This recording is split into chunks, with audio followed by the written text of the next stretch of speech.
YouTube రామరాజ్యం channel ప్రేక్షకులకు నమస్కారం. ఈరోజు ప్రధాన అంశం రెడ్డి రాజ్యం కమ్మరాజ్యం ఎవరు సౌఖ్యం అనే అంశంపై విశ్లేషణ. ఈ విశ్లేషణ మీరు చూసే ముందుగా మీరు నా ఛానల్ లైక్ చేయండి, షేర్ చేయండి, ఆ తర్వాత సబ్స్క్రైబ్ చేయండి. మీరు నా ఛానల్ లైక్ చేసి షేర్ చేసి సబ్స్క్రైబ్ చేయడంతో పాటు ఇదే వీడియో నలుగురికి పంపిస్తే 10 నుంచి 20 మందికి చేరేందుకు మీరే అవకాశం కల్పించినట్లు ఉంటుంది. ఇక అసలు విషయానికి వద్దాం.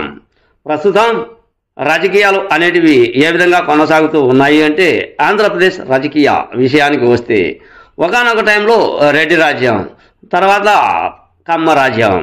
రెడ్డి రాజ్యం అంటే అది చాలామంది ఉన్నారు, చాలామంది ముఖ్యమంత్రులు పనిచేశారు రెడ్లుగా. అది ఎవరైనా సరే ఎందుకు ఈ విషయాన్ని చెప్పుకోవాల్సి వస్తుందంటే, ముఖ్యమంత్రి దివంగత నేత వైఎస్ రాజశేఖర రెడ్డి, కిరణ్ కుమార్ రెడ్డి, అటు తర్వాత చాలామంది రెడ్లు ముఖ్యమంత్రులుగా కొనసాగారు. అటు తర్వాత కమ్మ వారు కూడా కొనసాగారు.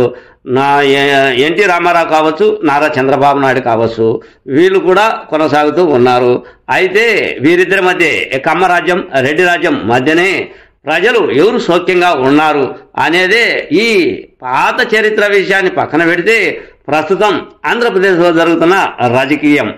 ఈ రాజకీయం ఏ విధంగా కొనసాగుతుంది అంటే, రెడ్డి రాజ్యం నుంచి ముఖ్యంగా దివంగత నేత వైఎస్ రాజశేఖర రెడ్డి కుమారుడు, ప్రస్తుతం ఉన్నటువంటి మాజీ ముఖ్యమంత్రి జగన్మోహన్ రెడ్డి, ఆయన ఆంధ్రప్రదేశ్ ప్రభుత్వాన్ని ఏలాడు.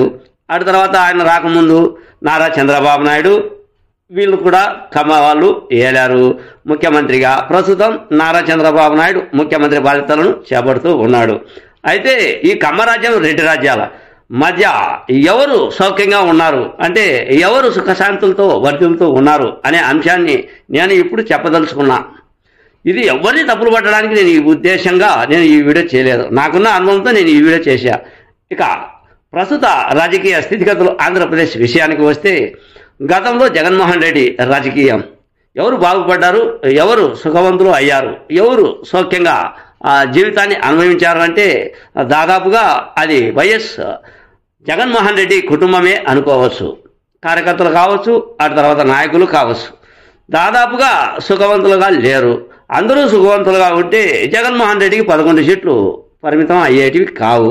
అందరూ సుఖంగా ఉండింటే, ఏది జగన్మోహన్ రెడ్డి రాజ్యంలో, అదే రెడ్డి రాజ్యంలో అందరూ సుఖంగా ఉండింటే కార్యకర్తల సహాయం, ఆ తర్వాత పేద ధనిక వర్గాల సైతం, మధ్యతరగతి సైతం జగన్మోహన్ రెడ్డి వెంబడి ఉండేవాళ్ళే కదా.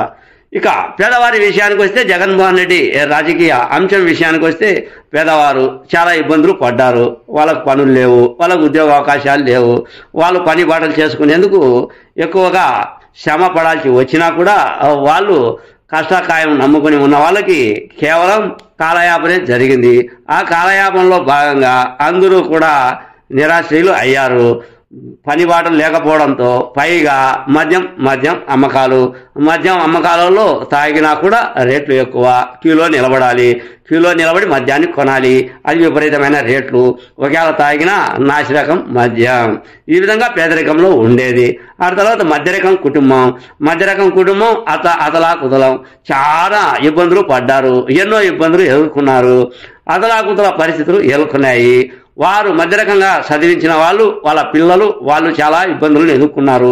ఫీజుల విషయం అయితేనేమి, ఆ తర్వాత ప్రైవేట్ పాఠశాలల విషయం అయితేనేమి, కళాశాలల విషయంలో అయితేనేమి, ఆ తర్వాత జీత భత్యాల విషయంలో అయితేనేమి, మధ్యరకం కుటుంబం కూడా ఎన్నో ఆగజాటు పడింది. ఆ తర్వాత ధనిక వర్గం అనుకోండి, ఆ తర్వాత ఎవరో అనుకోండి, మిగతా కార్యకర్తలు, వైకాపా కార్యకర్తలు, అదే రెడ్డి రాజ్యంలో ఉన్నటువంటి కార్యకర్తలు అందరూ కూడా ఇబ్బంది పడ్డారు. కేవలం ఎవరిని నమ్ముకున్నారు అంటే జగన్మోహన్ రెడ్డి. ఆ రెడ్డి ఎవరిని నమ్ముకున్నాడు అంటే వాలంటీర్లను నమ్ముకున్నాడు, వాలంటీర్లని ముందుకు నడిపించాడు, వాలంటీర్లతోనే రాజకీయం చేయాలనుకున్నాడు. అది రెడ్డి రాజ్యంలో వర్కౌట్ కాలేదు, కానీ వెనుకంజ వేసినట్లు ఉంది. ఈ విధంగా అప్పట్లో జగన్మోహన్ రెడ్డి, అదే రెడ్డి రాజ్యం కొనసాగింది. రెడ్డి రాజ్యంలో అందరూ కూడా అసంతృప్తితో ఉన్నారు. ఇసుక దౌర్జన్యం, ఆ తర్వాత ఇసుక కాదు, ఇటుక కాదు, సిమెంట్ కాదు, 1 కాదు, 2 కాదు, గంజాయి కాదు, మద్యం కాదు, పనులు లేవు, పాటలు లేవు, కరెంటు ఛార్జీలు, విద్యుత్ ఛార్జీలు, ఒకటి కాదులే, చెప్పుకుంటూ పోతే నానా సమస్యలు ప్రజల్లో ఉన్నారు. కాబట్టి ముఖ్యంగా మద్యం ప్రియుల ఆక్రోశం ఎక్కువగా ఉంది కాబట్టి జగన్మోహన్ రెడ్డికి 11 సీట్లు పరిమితం చేశారు. ఈ తతంగాన్ని పక్కన పెడదాం. రెడ్డి రాజ్యాన్ని ప్రస్తుతం కమ్మరాజ్యం వచ్చింది.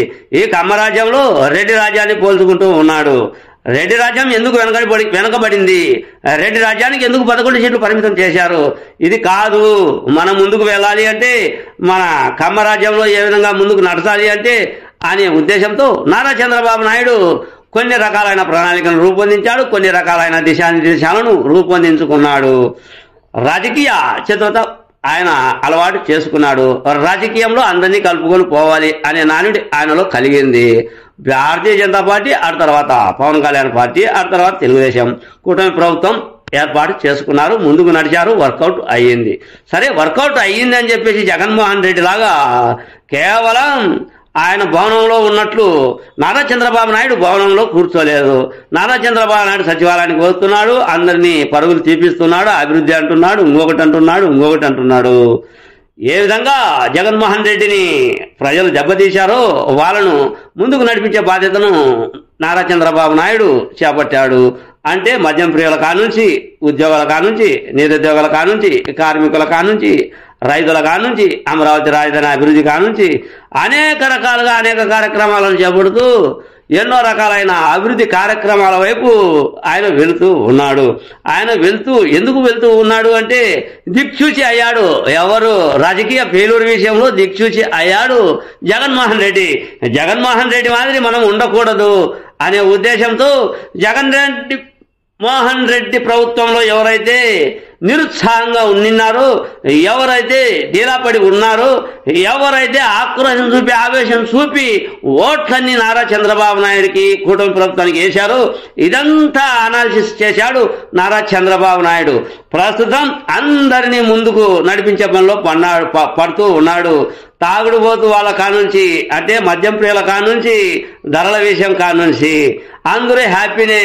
గతంలో తాగాలి అంటే క్యూ కట్టాలి, కొట్టుకోవాలి, తిట్టుకోవాలి, ఏదో ఆ సెల్లు అనేది ఉంటుంది, ఆ సెల్లులో అమౌంట్ ఉండదు, ఆ తర్వాత వాళ్ళకు అమౌంట్ అనేది ఉండదు. వాళ్ళు చెప్పిన బ్రాండు, వీళ్ళు చెప్పిన బ్రాండు, ఎవడు చెప్తే ఆ బ్రాండు, మళ్ళీ కొట్టుకోవాలా, తిట్టుకోవాలా, క్యూలో నిలబడాలా. ఏమిటి తతంగం, ఇదే శాపం. కానీ ఇప్పుడు ఆ పద్ధతి లేదు. ప్రశాంతంగా బ్రాండీ షాపులకు వెళ్ళి ప్రశాంతంగా మద్యప్రియులు ఆనందంగా ఆప్యాయంగా వారి కోరిన ప్రాణులు తాగుతూ ఉన్నారు. ఇది గమనించాడు నారా చంద్రబాబు నాయుడు. ఈ అసంతృప్తి, అప్పటి అసంతృప్తి అంటే రెడ్డి రాజ్యంలో ఉన్న అసంతృప్తి ఇప్పుడు కమ్మరాజ్యంలో ఉన్నంత తృప్తి. మద్యం పిల్లల విషయంలోనే ఎవరిని అడిగినా చెబుతారు. అటు తర్వాత పెన్షన్లు కావచ్చు, మధ్యతరగతి కుటుంబం కావచ్చు, అటు తర్వాత పని పాటల విషయంలో కావచ్చు, అటు తర్వాత అభివృద్ధి విషయంలో కావచ్చు, పరిశ్రమలు వచ్చే విషయంలో కావచ్చు, ఇసుక విషయంలో కావచ్చు, ఏది పడితే అది అన్ని విషయాలలో సుదీర్ఘ చర్చలు జరుపుతూ సుదీర్ఘ రాజకీయం చేస్తూ కూటమి ప్రభుత్వం ముందుకు వెళ్తున్నాడు మన నారా చంద్రబాబు నాయుడు అనేది ప్రస్తుతం జరుగుతున్నది ఈ పరిస్థితి. అంటే రెడ్డి రాజ్యాన్ని ఉదాహరణగా తీసుకున్నాడు. రెడ్డి రాజ్యంలో విపులమైన అన్నింటినీ కూడా సఫలం చేసే ప్రయత్నంలో నారా చంద్రబాబు నాయుడు ఉన్నాడు. కాబట్టి ప్రస్తుతం కమ్మరాజ్యం సుఖశాంతులతో ఉంటుంది.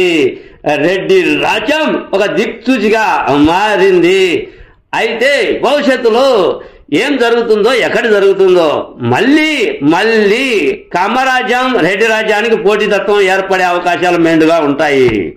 అప్పుడు మళ్ళీ కమ్మరాజ్యంపై రెడ్డి రాజ్యం వస్తుందా, రెడ్డి రాజ్యం మళ్ళీ వస్తుందా, కమ్మరాజ్యం మళ్ళీ వస్తుందా, వేచి చూద్దాం అనేదే నా ఈ చిన్న సారాంశం. మీ సీనియర్ జర్నలిస్ట్ దేరంగల కృష్ణయ్య. నమస్తే.